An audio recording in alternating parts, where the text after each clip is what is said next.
So what's up, guys? Converse, I'm back at you with another video, and I got a lot of explaining to do since I ain't really posted about the 300 like a while. Last time I seen the 300, it was on swamp lots, 27-inch swamp lots, and I've upgraded a little bit. I've upgraded a lot since then. But if I move out the way here, there's another 300 sitting out here, and I'm gonna just get straight to it right now. You don't see my 300 sitting out here. That's where I got some explaining to do. So I took it to a local mud park, and it's called the Cutters, and I got water in the oil and didn't notice it, and I kept riding it, and now it smokes like a freight train. I'll put some videos up of it smoking out now. That's why the 300 ain't right here, but the 300s went through like 6 different tire setups on it since y'all last seen it, because it went 27-inch swamp lots, and then it went to, I traded the swamp lots for 27-inch OG Outlaws with probably about 65% tread. I traded those, and I ran those tires for probably about 2-3 weeks, and didn't have any complaints over them. I just didn't like them. And then I traded the 27-inch OG Outlaws for 29.5 Outlaw 2s with Can-Am wheels, but I had adapters. So the 300 was sitting on the Outlaws for quite a bit. I love the look, but I didn't have a gear reduction, so I couldn't spin them. So that's why I got rid of those. So I sold 29.5s for 600 bucks. But you gotta think, I'm making money because I spent $300 on the swamp lots, $300 profit. So then I turn around and I buy Mudzillas on stock Honda Foreman or 420 wheels. And I stick those on the 4-wheeler in the back left. The rear wheel on this side, so the back left, is the, whatever you want to call it, is messed up, the bolt holes.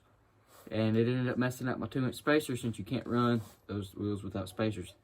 And it ended up jacking it, messed it up. I had to get a new spacer. And so I ran those, and then I turned around and sold those for $400. So basically I've had $1,000 in the past month. But that was like 2 months ago. And after that, I ran my dad's stocks, his 450 stocks, his 98 450 stocks. I ran those and really didn't get stuck. I didn't even get stuck at all. As long as you just work the back rack, you get through pretty much any hole. So I ran those, and then I went and got the new setup that I'm going to keep for a while until these treads wear down. And I really like these. They got some weird looking rims. They're Maxxis rims, and they're eight spikes or whatever you want to call them. And the tires are Interceptor 2s, Interco 2s or something like that. And they look like juggernauts, but they got some big old treads on them. I love them. And it spins them first and fine, but I mean, it spins them fine and first. And I like the tire. They're pretty heavy, but 300 stock clutches, it turns them pretty good. But I think I need like a 16% gear reduction or something like that, and it'll turn them just fine. And then basically, whenever I found out about the tires turning them fine, that's whenever I went to Cutters, this local park here here local, and got water in the oil, and then it needed valves. Like I said, I'll throw up a video, and it smokes like a freight train. It does not smell good at all. It's burning oil. I mean, it's burning oil bad. So it's at the shop right now. I was gonna take it to my buddy's because his dad can adjust though. His dad's the one who did the rear end, the first rear end, did the front end. He did a bunch of work to it. You already seen the before and after pictures. If you follow the Instagram and Snapchats, I'll put those down in the description. But my dad picked up this 300, and he said that's my old seat from my 300. He said I could use the seat off that, and he'll just buy him a new seat. But it's real clean. That motor is cleaner than my 98, and it's an 88 model. That motor is clean. But the guy said he put 98, 99 models. I mean, my Fuller's a 99.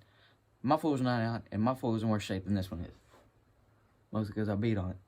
But that motor's clean, no oil leaks or anything. But he said he put the 99 shocks on this 4-wheeler, the guy we bought it from. And then the back rack was messed up. That's why I didn't get a back rack. Right now, It's got an 88 front rack on it that I was going to put on my folder because I popcorn welded my snorkel plate right here, and it does not look good at all.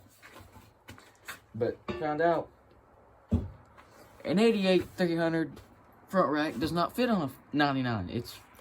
They're longer. This one's shorter than my 99. So this one's a first gen. I don't really understand the second and third gens real good. But yeah, all this thing is, you can see it's got a, what is that right there? Zip ties holding the plastics like my rear fenders, but I got brand new rear fenders. I just put on new front fenders on my folder. And I'm still using the same front rack with the popcorn welds on it. But heck, it works. I'm gonna get a new one. But I really like this new setup. But I didn't make a video of me getting. I got a 350D rear end, but it's not in. It's sitting up here in the front. But right now I'm just using a stock 300 rear end. That one's working, but I don't know if it's gonna go out anytime soon because I put that thing through hell and back, and it still is pulling. So I don't know. I'm just waiting on, and then I got to order the Don Oglesby 350D to 300 mount, so I can mount the shock instead of welding me a tab. But that's about it. Let's hope my high lifter lift kit can fit on it, but I don't know if it will or not. That's a lot of stuff's happened ever since I posted last. But I'll tell you one thing about those 29.5s. I would ride it and it popped this, like the back side, it popped the mount out. So I did end up having to zip tie, and I put metal floorboards on it. But right now the 300 ain't. I completely took everything off the 300. I ain't even got rock lights on it no more. I took all my rock lights off. But I ended up having to cut my front fenders. They're out of. Let me get them. But I ended up having to cut my front fenders to fit those 29.5 Outlaws. So here's the front fenders. You see, I cut them. If you want to buy these, 50 bucks, they're yours because they're really good fenders. There's not one crack in them. The only thing is a snorkel hole. So yeah.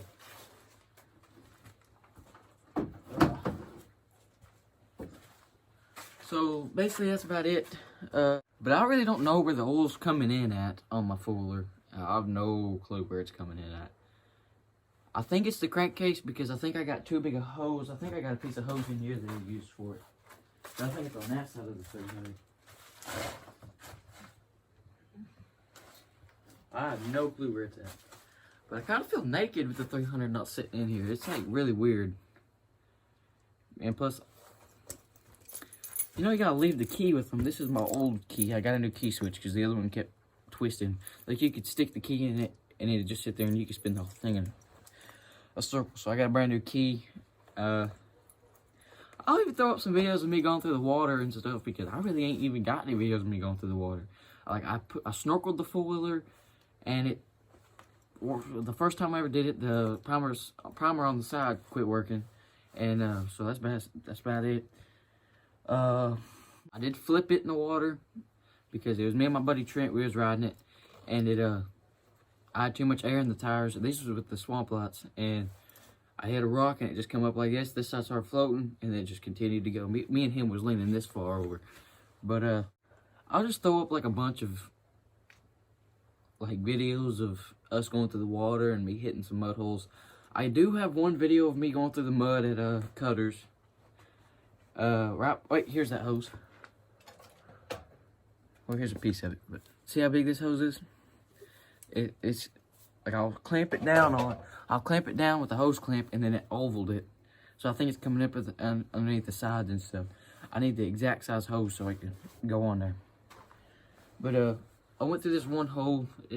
Those Interco 2s, they dig. I mean, they dig. I ain't got stuck once. I ain't, knock on wood, but here's some wood. Knock on wood, I'll probably get stuck because me being stupid, I'll go through something I'm not supposed to. But the 300 probably needs valve seals or a whole new top end. It's got good compression. It's it just smokes real bad. And my girl, I'm a girlfriend, but my friend that's a girl, her four-wheeler did the exact same thing. And her four-wheeler, she kept riding it, and it just completely ruined the top end. So she's got to get a new top end. The only time I rode mine, well, I got water in the oil, and I just changed the oil, like 2 days before I went riding. So then I go back, I go riding, and I get water in the oil. Don't notice it, and then it starts smoking real bad. And I go park it. I tell my buddy Brent, I'm going to go park it. He's like, okay, go park it, and then call me if you need me to go up there and pick you up so I can go riding with him and ride bitch all night. And I was ready to do that because it's better to ride bitch all night than it is to ride my four-wheeler, blow it up, and then pull it back like a retard. So I take it back, and then he comes back like an hour later because I just sat in the truck, and I was pretty heated. I was pretty mad. And we was gonna ride for 2 more days, and then we get ready to leave. And then Brent said we would still be riding if your four-wheeler didn't do this. I was like, well, if you go get me some new oil, I'll change it, and if it quits smoking, I'll go ride. So it was worth that $12 that we spent on oil. So I got 1 quart of oil, and then he had some quarts of oil in his truck. He had 1 quart of oil actually. So then we go back to the cutters, and you have wristbands. I ain't took mine off, so. You're wearing a wristband, so you just show it to them and they let you go through because it was an all-weekend thing. You could leave, come back that next morning. So we leave, come back, and I change the oil. Oil is the most wateriest thing you'll ever see. But the thing is, it's not milky. It's green, like the color of my four-wheeler. Like my plastic's right there green. Like it was green. The dude that I borrowed the tools from to change the oil, he was like, "Why is your oil green?" I was like, "I have no clue." So I just proceeded to change it. Didn't even look at the filter. And it smokes worse than when it had water in the oil. So at this point, I'm really mad. And Brant done left. So I get my four-wheeler, I start it up, and I ride it around the trailer, and there ain't no ramps. And this parking lot's full of people, and I just freaking third gear or second gear pinned, boom, and I freaking launched it up on the trailer. Everybody's looking at me. I didn't care. I threw it up in there. Threw it in reverse, and then strapped it down, and then I rode bitch all night with my buddy Ethan. So yeah, I'll throw up some videos of that. I'll just throw up like every video, but my best friend's uncle was there, and he has a Can-Am Renegade 1000 on Assassinators, 32-inch Assassinators. I'll throw up a video of it. He got stuck, but he worked it out. He had to like get off the four-wheeler and push it to get it out. That was some thick stuff. You wouldn't have caught me going through it. Alright, so if you guys enjoyed this video and y'all want more content, make sure to like, comment, subscribe, and comment down below what you want to see in future videos. But just follow my Instagrams and Snapchats if you want to keep up on the 300, because I probably won't post a YouTube video about it getting like rebuilt and stuff, because I done took it to the shop, and he's about 2 weeks backed up, and it's probably gonna be out 4 weeks before I get my four-wheeler back. So yeah, that's kind of gonna suck. But at least I get to ride this one, but I can't take it to like cutters or anything. So yeah. But make sure you guys like, comment, subscribe, share this video. Peace out.